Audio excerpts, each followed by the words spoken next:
Hi, this is my first podcast made for the very first assignment for the practice of strategy paper. Basically, in this podcast, I will analyze my current industry using the Porter's 5 competitive forces to verify the basic concept and in-depth picture of the industry I'm in. Understanding the industry is the very first step to establish any type of strategic plans to improve the company's status. Then related to my own company, I will suggest a few strategic plans and approaches for the future success. I am in the highly competitive and price-sensitive industry of trading low commodity products offshore, mainly to Asian markets.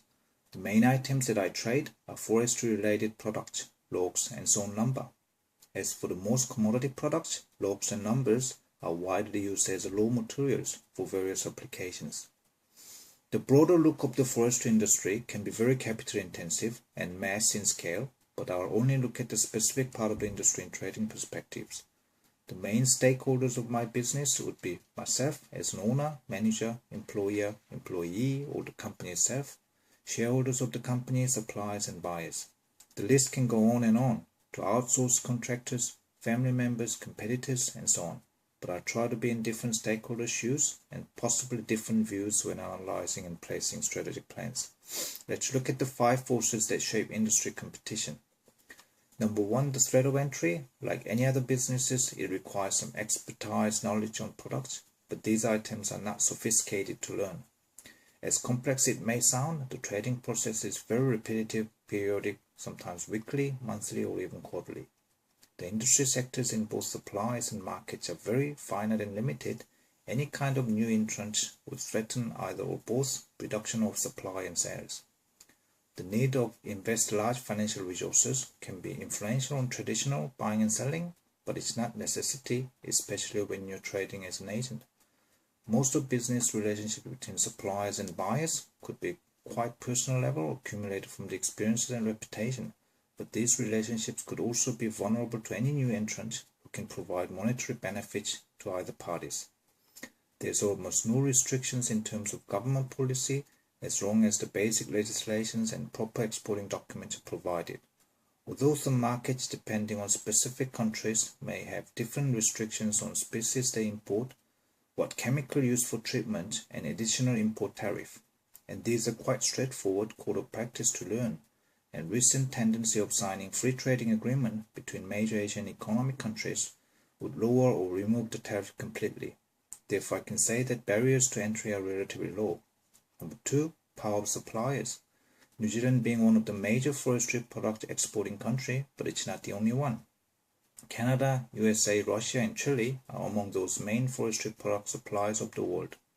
Big corporate forestry owners, like overseas pension fund, sometimes view the business differently than farmers who own the small woodlot forest. Corporates have long-term supply contracts to the domestic manufacturers, so they have to produce certain volume even when the exporting market is not in great shape. And these domestic buyers are very specific on buying certain grade of logs, and all the surplus will have to find home at offshore markets. On the contrary, smaller forest owners have invested their capital into these assets close to 30 years that they expect the minimum gains from this long-term investment. Another year or two waiting from 30 years of investment is not a big deal, and further waiting will naturally just grow trees for bigger inventory. Sawmills are running in list of chained machine operations that cannot easily adapt production capacity depending on the market situation. As of commodity supplies, they do have certain influences over markets where they provide raw materials, but most times they accept the market conditions as their adaptability to change production is very limited. The power of buyers, typically seasonal but recently more driven by the direction of the single biggest buying country, China, can influence the tendency of buying volume and pricings in other marketplaces. Buyers would have more choices on suppliers who they want to buy from. They are very price sensitive, as these low-valued commodity products are vulnerable from substitution of another species or even totally different materials such as plastic used for constructions and packaging materials. Some of the financially strong buyers can even look at acquiring forestry assets to become totally independent from suppliers. Number 4, the threat of substitute. From the purely trading items perspective, My group of buyers, especially whose clients are at the developed countries in Europe or USA, where the environmental awareness level is quite high, do prefer products from the sustainable planted forestry where we trade from. But the item is very price sensitive. If the cost become too high, new, cheaper and probably more durable materials will be introduced depending on their applications.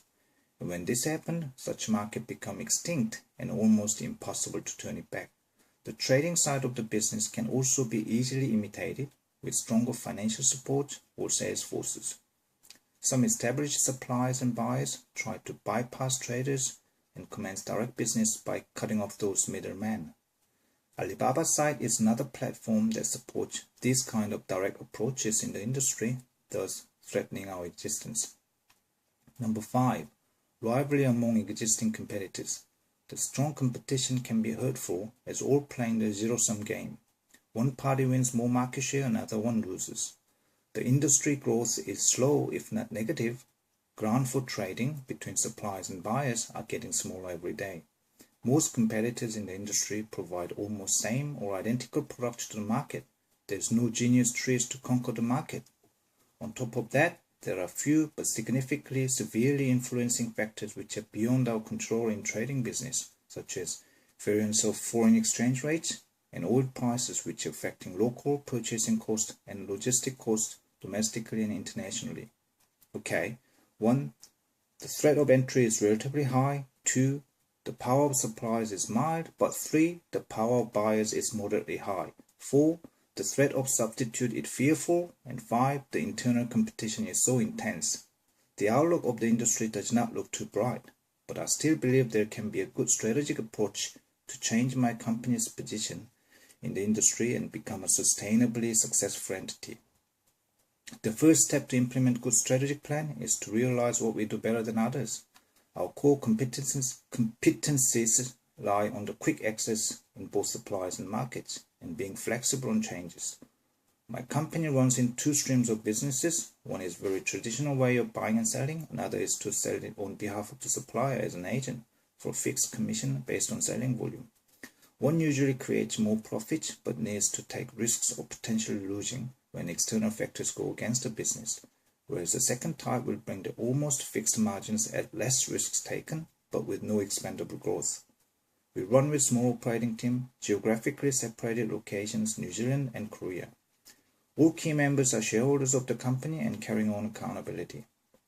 Following the quarter's 8-step process for leading change, 1. All members of our company desperately feel the sense of urgency to survive and further succeed. Our 3 key members will be the company's guiding coalition formed, which will communicate daily if not hourly, thanks to the modern communication technology Skype. Each of us are in position to decide the goals we are heading, expertise in each field representing procurement, sales and accounting. The new, but not last, vision statement for the company has been created. We market for required, trade surplus to deficit and exchange risks to profit. More details of small actions and short-term goals will be provided along the way. From the analysis of the shape industry's competitions, there are a few more detailed approaches will be introduced to the company that hopefully offset some of those threats. We'd want to be seen as a buyer from our suppliers to position ourselves differently instead of being the middleman. Further to this, we can also try buying or trading our buyers' finished products, whether this is a furniture component or interior materials, again to position ourselves differently to our buyers.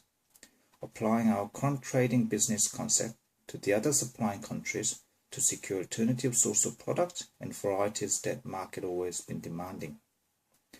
This will conclude my podcast, and I actually have realized a more clearer picture of where I am within my industry and was able to suggest and put together what were only vague ideas to more strategic ways of improvement by doing this assignment.